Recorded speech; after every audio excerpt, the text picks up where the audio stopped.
Excuse me lang po. Pinindid mo ba kayo? Opo. Ako nga po pala si Kimberly.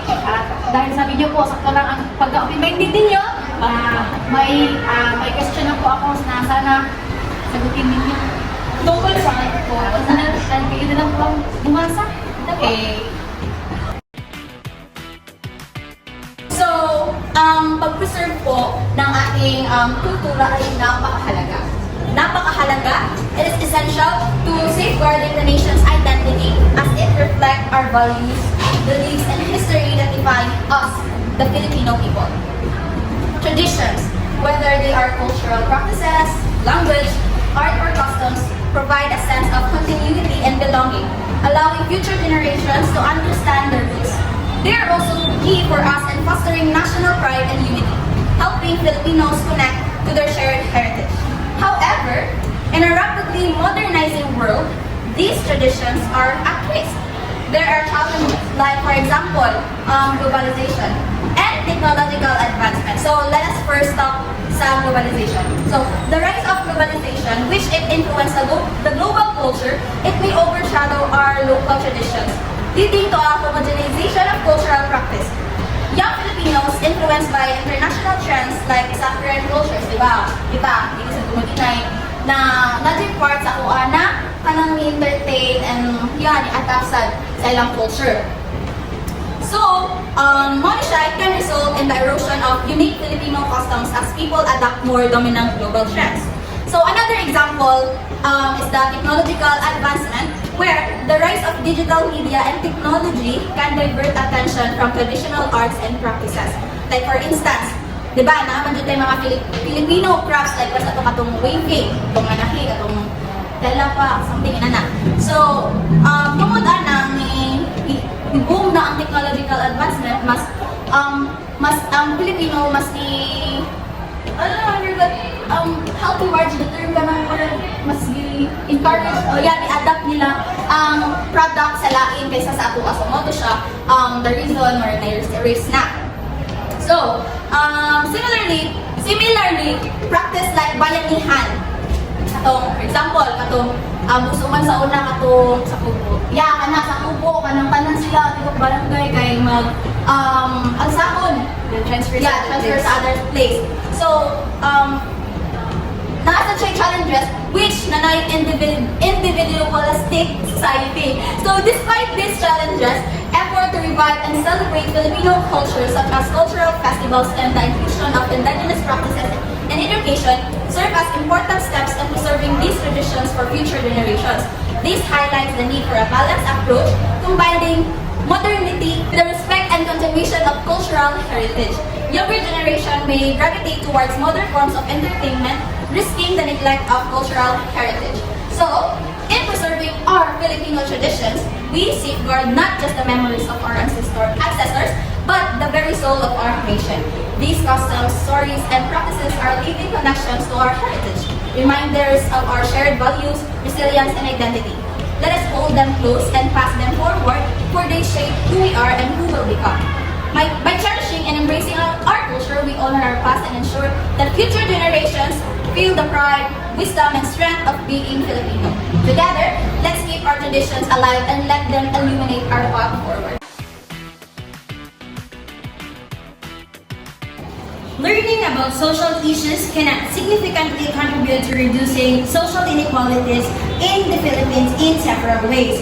First is the awareness and education, where we have to understand the social-cultural issues as it helps us, individuals, recognize the various forms of discrimination and inequality that are present in this society. And this awareness can also lead us to more informed discussions and actions aimed at promoting equality and justice. Next, we have here the empowerment of the marginalized groups, where by highlighting their struggles and voices of our marginalized communities, education and social cultural issues can empower these groups to advocate for their rights and needs.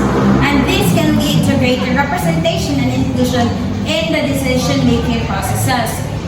Third, we have here the promoting of respect and understanding, where we as humans have to learn about different cultures and social issues as it fosters respect and understanding among diverse groups or communities. And this can actually help us reduce prejudice and discrimination and helps us create a more inclusive society. And fourth is the policy advocacy, where it increases awareness of social cultural issues that can drive advocacy for policies that helps us address the social inequalities. And whereas educated citizens are more likely to engage in civic activities, where it pushes them for reforms that promote equality and social justice. And lastly, or the fifth one, is the community support and solidarity, where understanding these social cultural issues can actually encourage people to support community initiatives that aim to uplift marginalized groups by fostering solidarity and collective action for social change. And here are actually some of the examples wherein we can have positive social change.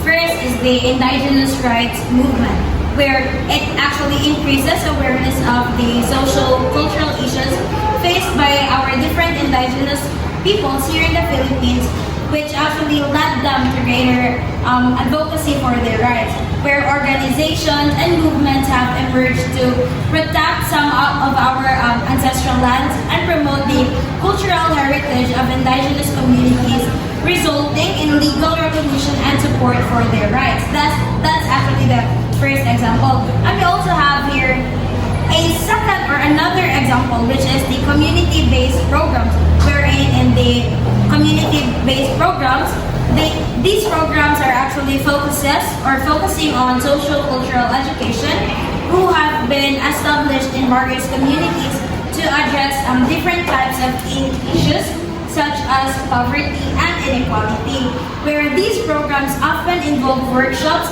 and discussions that empower community members to identify their needs and work together towards solutions. And by fostering those awareness and understanding of social cultural issues, the Philippines can actually continue to make strides toward reducing social inequalities and promoting a more equitable society. Cultural exchange. Sharing Filipino culture allows for a rich exchange of ideas, traditions, and practices with other cultures. This interaction can foster mutual understanding and respect, helping to break down stereotypes and misconceptions about the Philippines and its people. Another one, pride and identity. When Filipinos share their culture, it reinforces their sense of identity and pride in their heritage. This can strengthen community bonds among Filipinos both at home and abroad as they celebrate their unique cultural practices and values. Ikatlo, global recognition. Promoting Filipino culture on a global stage can enhance the country's reputation and visibility.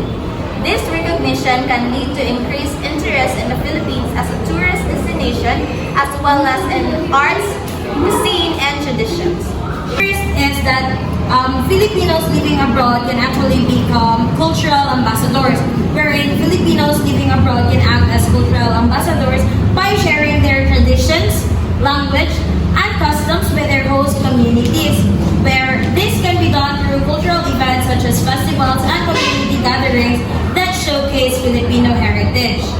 Next is the education and awareness, wherein those of our Filipinos who are in abroad can educate others about Filipino history, values, social cultural issues, and helps them foster a deeper understanding of the Philippines, where this can be achieved through workshops, presentations, and participation in multicultural events.